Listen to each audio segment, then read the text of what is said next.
So we're looking at a Wildwood Heritage Glen travel trailer here. These are really cool floor plans. Wildwood, this is their next step up, kind of their luxury model. This is going to be fiberglass exterior. These actually are the only manufacturer out there that has the one-piece fiberglass roof, no maintenance. So that's really nice, a really good selling point. Nobody's done it yet. And you're going to notice they do the square windows. So square windows, and you're going to notice that throughout the whole coach on any Wildwood Heritage Glen you look at. They were the first ones to do that as well. They had the built-in blinds. Heritage Glens are really popular because of their weight. This unit right here weighs 7,700 pounds. An F-150 and F-250, any mid-size to large pickup truck can pull this, and it's going to pull like a dream because they're real nice the way they do them.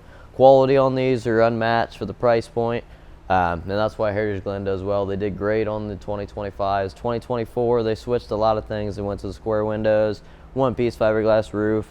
Your wide stance suspension jacks, those are nice. It's going to be way more stable inside.